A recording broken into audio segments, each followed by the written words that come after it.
On November 12, 1966, a gravedigger working in a cemetery near West Virginia dropped his tools and gaped in disbelief as a humanoid with massive wings glided through the air above him, skimming over the nearby treetops before disappearing from sight. Although the witness was working with several other men, he was the only one among them who witnessed the bizarre entity passing over the cemetery. He later described the figure as a brown human being. 3 days after the first sighting took place, two young married couples from the Point Pleasant area claimed they'd had a frightening encounter with the same creature. Roger and Linda Scarberry were out for an aimless cruise in Roger's black 57 Chevy Bel Air with Steve and Mary Millette, a late-night time killer that proved to be far more exciting than anyone had anticipated. As they drove past an old munitions plant known by the locals as the TNT area, Linda noticed two large, luminous eyes glowing with a crimson hue in the darkness beside the old North Power Plant. She pointed them out with a screech of surprise and shock, prompting Roger to bring the car to a halt so they could all get a better look at the figure huddled against the wall. They were all struck dumb by what they saw lurking in the shadows.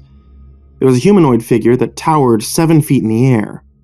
Its features were described by Linda Scarberry as monstrous, and the creature appeared to have a pair of enormous wings folded behind its back. Roger's paralysis broke and he stomped on the gas pedal, peeling away with a screech of rubber as the terrifying figure gave chase. The witnesses claimed that the monster streaked after the car at speeds upwards to 100 miles an hour. It followed them down Highway 62 to the edge of town, where it abruptly landed and scuttled into a field with an awkward penguin-esque waddle. Roger parked the car near the town's limits, and the two couples spent a few minutes attempting to rationalize their extraordinary encounter. After some discussion, they decided that the creature must have been a large and unusual-looking bird. It was the only rational explanation. The two couples agreed to head back the way that they had came, determined to face their fears and put the monster to rest. To their horror, they spotted the creature waiting for them at the side of the road. It flinched away from the Chevy's headlights and shot straight up into the air, rocketing over the tree line, and out of sight in a matter of seconds. Finally convinced the winged brute was a misidentified animal, the group headed back into Point Pleasant and went straight to the Mason County Courthouse. They related their story to Sheriff George Johnson and Deputy Miller Halstead, who initiated an investigation 2 hours later. City police were sent out to search the TNT area, but the flying terror had left no trace of its presence behind, not even a footprint. The next day, a press conference was held, and the local press decided to run with the story. This gave others the courage to come forward with their own stories, but the Millette-Scarberry encounter was the major event that set the stage for a brand new folk legend. In the November 16th issue of the Point Pleasant Register, the heart-pounding incident was recounted with the headline, "Couple sees man-sized bird, creature, something." Linda Scarberry had suffered a nervous breakdown earlier the same day, which added even more fuel to the fire. Within a few days, a total of 8 people in the area reported an encounter with the mysterious Mothman, a reference to Batman's enemy, Killer Moth, in the popular TV series Batman. 2 volunteer firefighters went to investigate the TNT area on their own, and reported seeing something they described as a very large bird with large eyes. In another sighting reported by Salem, West Virginia resident Noel Partridge, strange patterns appeared on his television screen one night, accompanied by a loud buzzing just outside of his home. He shone a flashlight at the field nearby and saw what appeared to be 2 red bicycle reflectors. His dog rushed out to challenge the intruder and disappeared without a trace. 18-year-old Connie Jo Carpenter of New Haven claimed to have been chased by Mothman in broad daylight. The incident occurred on Route 33 at 10:30 in the morning. She saw the, quote, awful-looking creature possessed a wingspan of 10 or 15 feet, maybe even larger. Not long after this sighting, 2 children spotted the creature while walking home on Route 60, near St. Albans.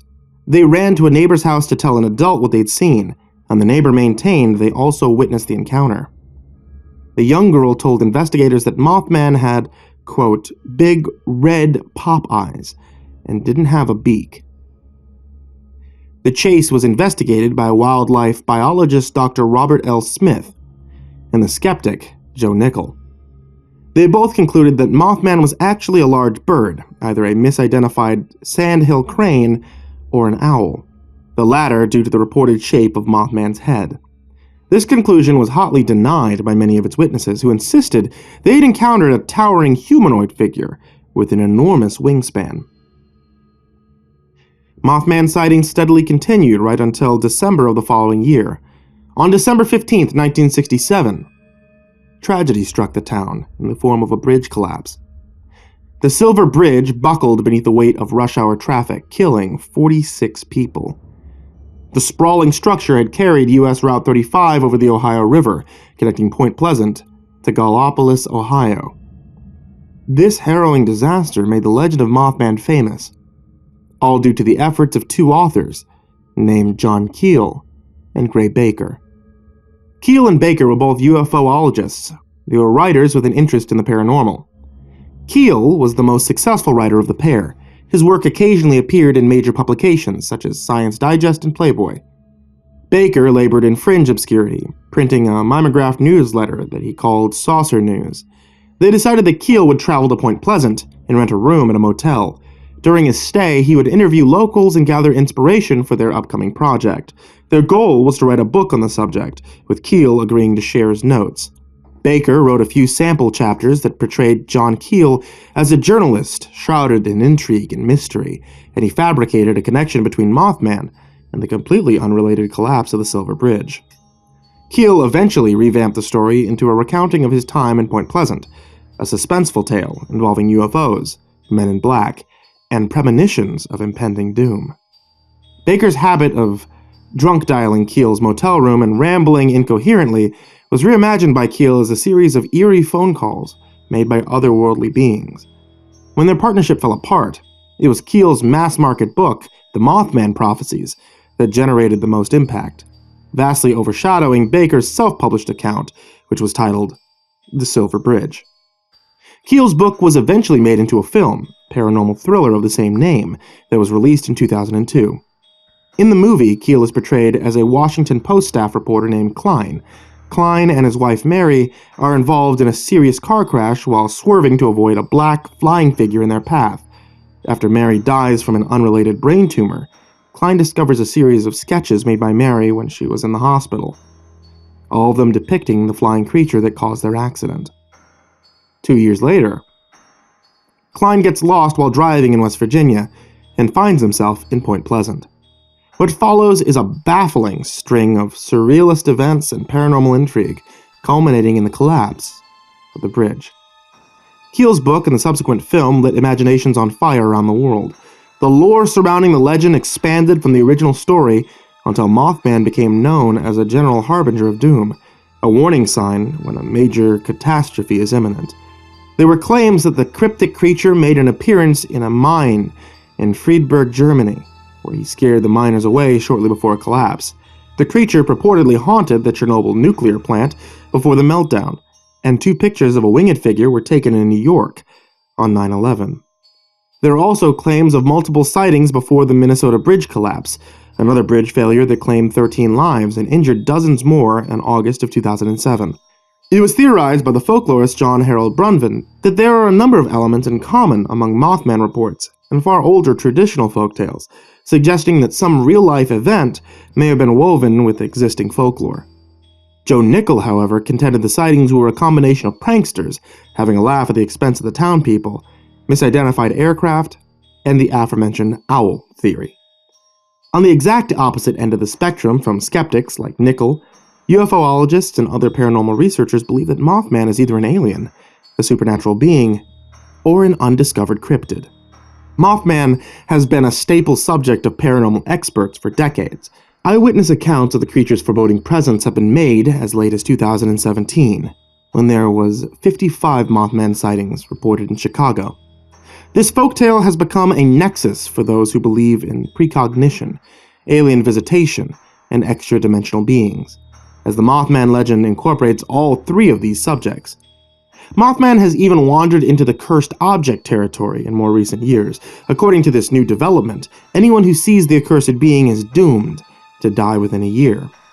There is little to no proof that such a thing has ever occurred, but a little inconvenience, such as lack of proof, has never stopped people from believing the existence of supernatural occurrences in the past, nor is it likely to stop them in the future. Like many incidents where there is a rush of sightings involving an entity from a legend or folklore, Mothman sightings may have been caused by sort of a mass psychosis, wherein one report of a misidentified object or animal quickly snowballs into an avalanche of hysteria. The witch hunt madness that swept across Europe and North America colonies is a perfect example of the phenomena at work. If one person was accused of practicing witchcraft, more accusations were soon to follow. Friends, neighbors, and relatives of both the accuser and the accused would scramble to relay their own experiences, real or imagined, seeking both attention and the validation of their community. It is possible that the residents of Point Pleasant experienced a similar event. By coincidence, the mass psychosis had petered out right around the time of the Silver Bridge collapse. John Keel's breathless fabrications regarding the two events gave birth to the enduring legend of Mothman, and the rest is history. In Mothman, we have a mythical figure without a real purpose. The creature does not predate upon us, nor does it offer to improve our existence with its superior knowledge or magical abilities. Why would this otherworldly being have even the slightest interest in the follies and disasters of a primitive race such as humanity? It does not prevent disasters, nor does it cause them. Does death and suffering serve as a kind of psychic food for the creature, or does it merely wish to observe our follies out of a species of morbid curiosity? Without tangible proof of its existence, we'll never know the real answer to any of the questions. It's sufficient to say that if you happen to see the Mothman hanging around a man-made structure of some kind, it may be best to make yourself scarce for a while, because a deadly tragedy may be looming just around the corner.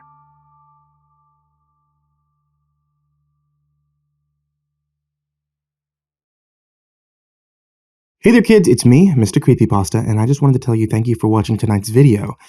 Because this is October, I'm going to make this nice, short, and sweet. If you'd like to help support the show or the podcast, head over to patreon.com/MrCreepyPasta. If you'd like to get yourself some new Halloween and creepypasta-inspired teas, you can head over to etsy.com/shop/ivorymonocletea. And if you want to catch me, CreepsMcPasta, and Myuu during our live Halloween tour around the southern US, head over to creepypasta.shofetti.com. That's creepypasta.shofetti.com. Hang on to your hats, kids, because this year is a 31-day Halloween countdown. Happy Halloween and sweet dreams.